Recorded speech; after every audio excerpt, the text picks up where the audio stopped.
The 21st Tenkaichi Budokai was the place where Goku learned the most important lesson of his childhood. There will always be someone stronger than you. And the man who taught Goku this lesson was none other than the mysterious figure himself, Jackie Chun.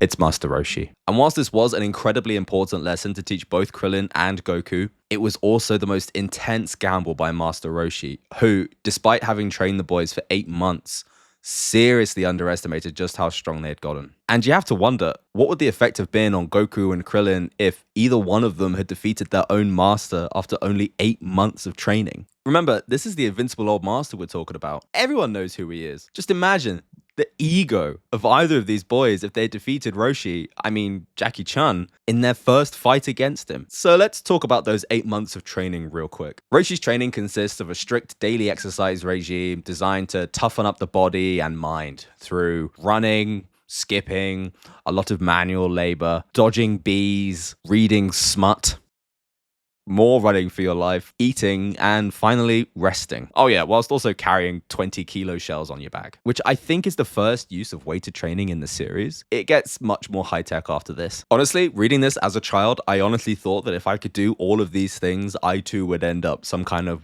master martial artist, just like Goku. Yeah, that went really well.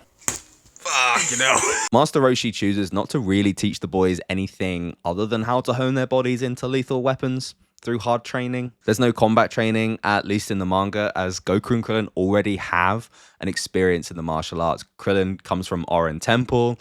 Goku was taught by his grandfather, Grandpa Gohan. And I just wanted to highlight the training overall because I just feel like it's so underappreciated.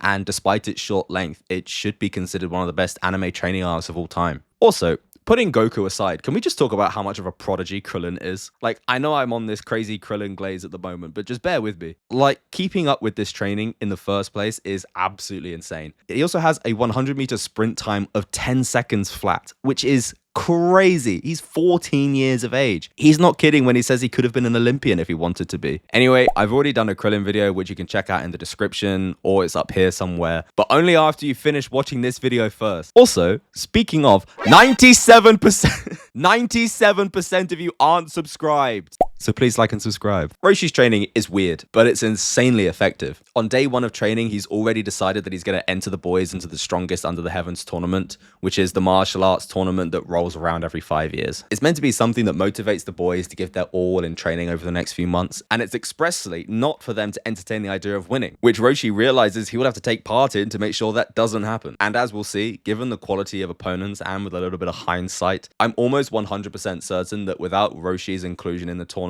it would have been a final between Goku and Krillin. I mean, who else is going to get to the final? Yamcha?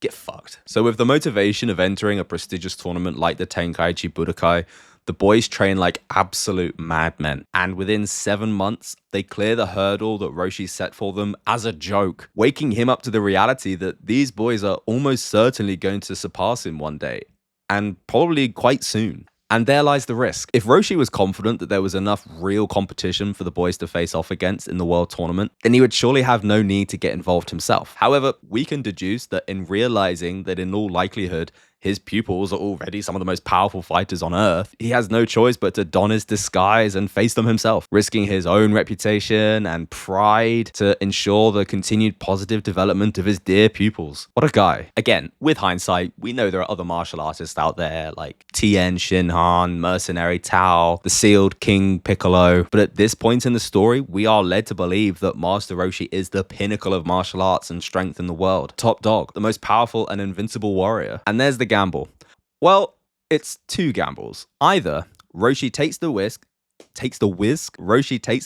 of the boys just sweeping through the world tournament, losing all motivation in their training, and then just missing out on all this latent ability they have and never reach their potential. Or enter the tournament in disguise, not be discovered to be the Muten Roshi, and also be the overall winner without losing to either of his pupils. There was a lot on the line. Throw in the fact that he uses a Kamehameha and Yamcha is just breathing down his neck, constantly saying, "You're Lord Roshi." It must have been stressful. Should have just taken Yamcha out back and just... I don't care much for Yamcha, and I will never go into depth about it. Loser! You're a loser! Now, I've done my research online into whether or not people think it was necessary for Roshi to defeat Goku to ensure that he maintains motivation and doesn't lose it. And a lot of the online discourse seems to believe that because of Goku's Saiyan nature, even if he had one, he wouldn't have lost the motivation to keep training. And personally, I don't agree with this. Take Raditz, the quintessential Saiyan, genocidal, conquering maniac with no regard for any life other than his own. He's also the weakest Saiyan that we're presented with. Do you think Raditz had motivation to train? In reality, Raditz reached a comfortable level of power that allowed him to do his job, and he kind of just coasted from there. And when he's presented with opponents with power levels equal to or above his own, he begs and pleads for his life. I'd hypothesize from this that Saiyan nature isn't to fight strong enemies, train hard, and be powerful. I'd say the Saiyan nature is to bully and kill those weaker than you. I think it's a mix of personality, lessons learned from Roshi, and potentially brain damage that means Goku actively enjoys training. He honestly loves training and would choose to do it over most things. When we're first introduced to Vegeta, he also has that typical Saiyan nature. He wants to go around conquering and killing things. That is until he learns to develop empathy. Past couple of years, have I gained the ability empathy? But in terms of personality, his passion is to defeat Goku. He doesn't train for the sake of training. For him, it's just a tool to achieve his end goals. So yes, it was necessary for Roshi to take this risk. It was his duty as a teacher to provide a lesson to Goku in particular that would stick with him for life. Imagine a world where Krillin made it all the way to the final and won the world tournament. Do you think someone with his personality at that age would be humble about it? I doubt it. Not to say Krillin isn't a good guy now, but when he was a kid, he was what my parents would call a little shit. He grows out of this phase quite quickly, thank God. Funnily enough though, Roshi wasn't the only fighter teaching Goku and Krillin that day, even if it was inadvertently. They learn through fighting relative normies just how strong they've become, and not just in their ability to deliver single knockout blows, but also to take damage too. I don't know what Krillin learns from fighting bacteria, and that was just fucking gross. Maybe he learned that he had no nose and everything he thought he'd smelled up to this point in his life was just in his head. Goku learns a lesson in resourcefulness fighting Giran, even if by all rights he should have 100% have been disqualified from the tournament after using the Kintuan when he was thrown out of the arena. I don't know how he gets this past the judges. I don't know how they just give him a warning for this. He 100% cheats. I mean, even his win is kind of bullshit. His tail just spontaneously grows back. And I know it's so that we can see the gray tape later on, but come on. When did Saiyan tails just stop growing back? Like, are they like fingernails? Goku fights Namu. I'm not really sure what he learns from that other than how to take an absolute beating and get back up. Now that I say that out loud, that's actually quite a good lesson. So let's talk about the boys' battles with Roshi. Krillin's up first, and he actually puts in a pretty good showing.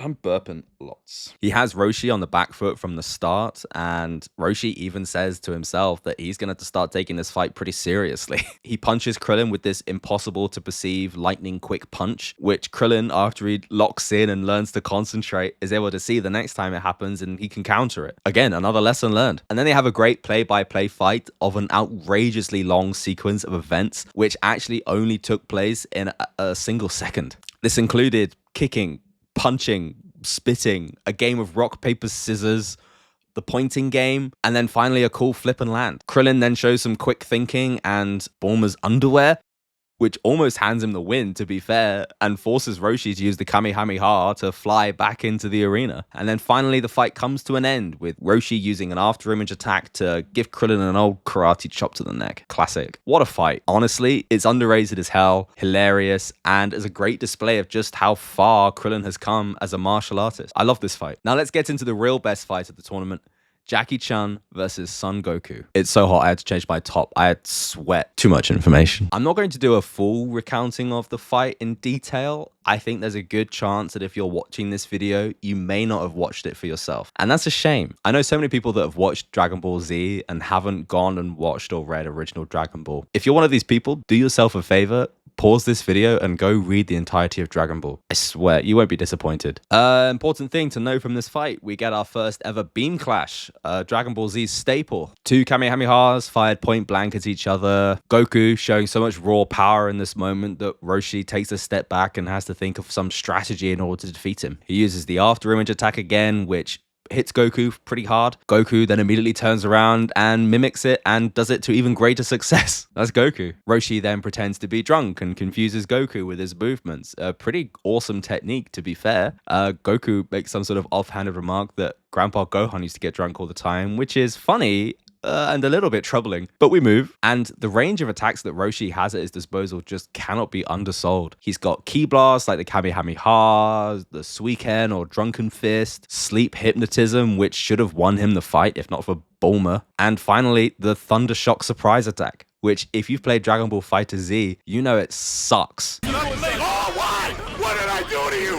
Why? I hate that shit. It's so annoying. And at this stage of the story, it's also lethal. And Goku is pushed to the brink of surrender until he sees a full moon and turns into a great ape. Overhearing from Yamcha that the moon is what causes Goku's transformation, he powers up to full force and destroys it with a single Kamehameha blast. This point in particular is a power scaler's dream. I can't exaggerate how many times I've heard moon destroying level, planet destroying level. It all starts here. Worth noting as well that at every opportunity he can, Roshi is begging the announcer to start the count. Like, he's fighting for his life here. He just wants this fight over and done with.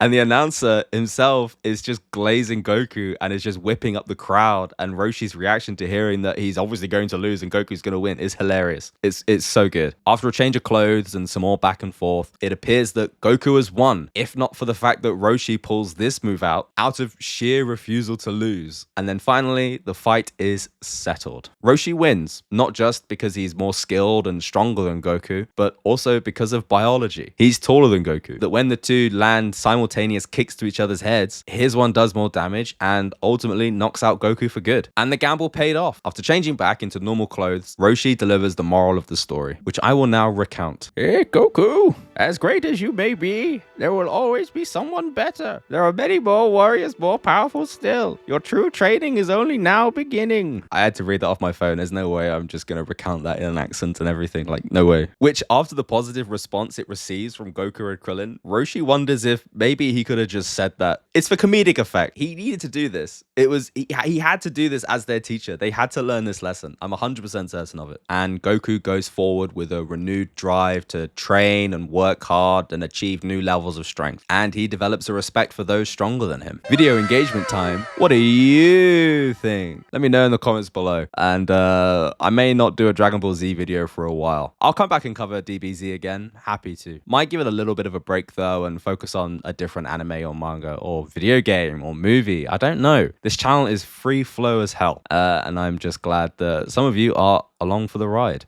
So yeah, I'll catch you guys in the next one. Peace out. You got a good job, yeah? Just give me a jab, bro. Fuck, you know.